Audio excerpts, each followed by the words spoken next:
तो charge enclosed inside a Gaussian surface is sigma. Delta is sigma is the surface charge density and delta is the surface area which is enclosing the charge. तो ये sigma surface charge density है. अब हम let us now write the Gauss's law. तो from Gauss's law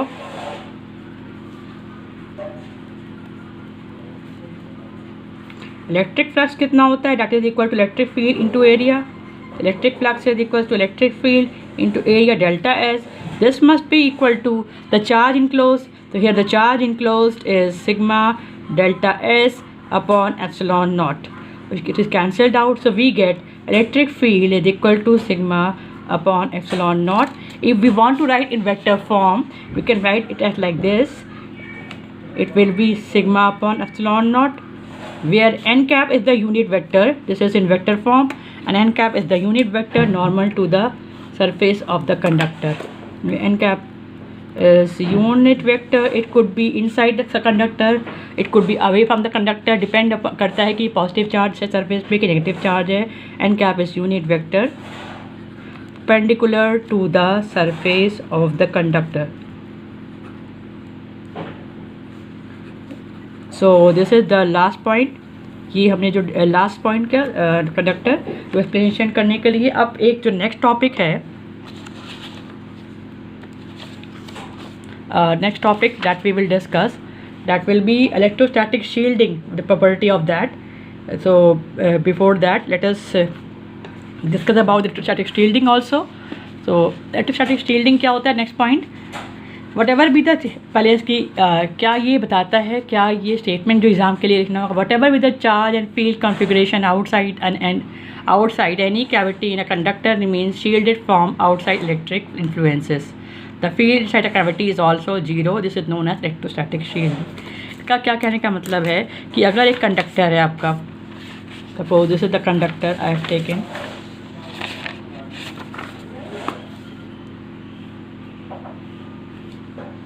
और एक cavity है, means अंदर कोई वॉल्यूम हो सकता है, अंदर कोई पोर्शन है जो कि खोखला है, जो कि खाली है, ठीक है. ये यहाँ अब इसमें चार्जेस जो होंगे डिपेंडिंग अपॉन द शेप, यहाँ पे होंगे ऐसा शेप होगा, सारे चार्जेस उस तरफ जो है इकट्ठा होने लगेंगे. पर यहाँ पे अंदर की तरफ क्या होगा, कोई कंडक्टिंग बॉडी है, अंदर की तरफ जो कैविटी, इसको बोलते हैं कैविटी. तो मैं एक थोड़ा बड़ा बनाती हूँ. तो this is the conductor and this is the cavity.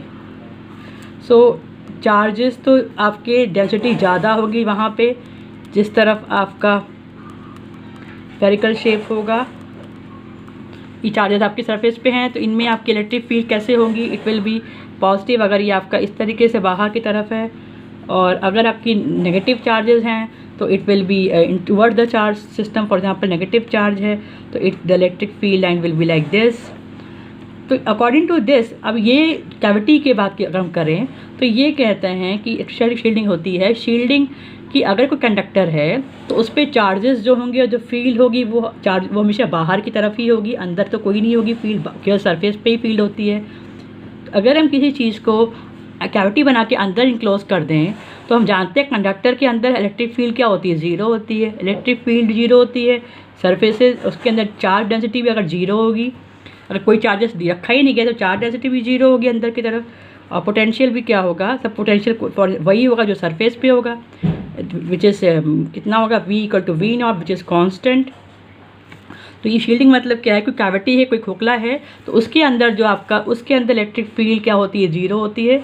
इसीलिए इलेक्ट्रिक फील्ड ज़ीरो होती है. तो किसी मटेरियल बॉडी को किसी मेटालिक कंडक्टर के अंदर अगर हम इनक्लोज कर दें कैविटी के अंदर, तो उस पर कोई भी इफेक्ट नहीं होगा बाहर की फील्ड का. तो बाहर की फील्ड का इफेक्ट नहीं होगा, यानी कि हमने शील्ड कर दिया उस बॉडी को बाहर की इलेक्ट्रिक फील्ड या चार्जेस से.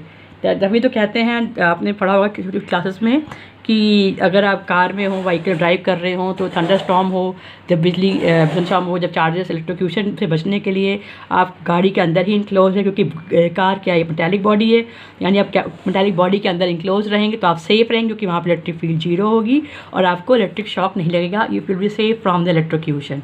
तो ये जो आपकी प्रॉपर्टी है, जहाँ पे किसी कैविटी के अंदर जो है अगर हम अदर बॉडीज़ को रख दें तो उसके अंदर जो है इलेक्ट्रिक उसमें कोई इफेक्ट नहीं होगा बाहर की इलेक्ट्रिक फील्ड, क्योंकि अंदर फील्ड जीरो होगी.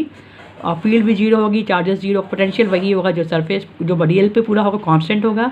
यानी बेसिक पॉइंट ये है कि इलेक्ट्रिक फील्ड जीरो होगी कैविटी के अंदर, इलेक्ट्रिक फील्ड जीरो होगी। So this what ever with the charge और फील्ड कन्फिग्रेशन, बाहर कोई भी चार्जेस है या फील्ड है बाहर की तरफ, कोई भी कन्फिग्रेशन आउटसाइड यानी कैविटी के बाहर कोई भी कन्फिग्रेशन है, कोई भी चार्जेस है, पॉजिटिव है, नेगेटिव है, या फील्ड बाहर कुछ है मौजूद, उस पर डिपेंड नहीं करेगा। यानी कि कैविटी के बाहर कोई भी कन्फिग्रेशन हो चार्जेस का, इन ए कंडक्टर, कैविटी अगर कंडक्टर के अंदर है तो वो शील्डेड रहेगी, बची रहेगी बाहर के इन्फ्लुएंस से। तो कैविटी के जो कैविटी है उसके अंदर जो है वो कैविटी बची रहेगी बाहर की इलेक्ट्रिक फील्ड और चार्जेस के इन्फ्लुएंस से। And this implies the field inside the cavity is also always zero. तो अंदर की कैविटी में फील्ड हमेशा जीरो रहेगी, और इसी प्रॉपर्टी को हम बोलते हैं electrostatic shielding. This is very important property. So next time, thank you. Next time we will discuss about the dielectrics and polarization. Thank you.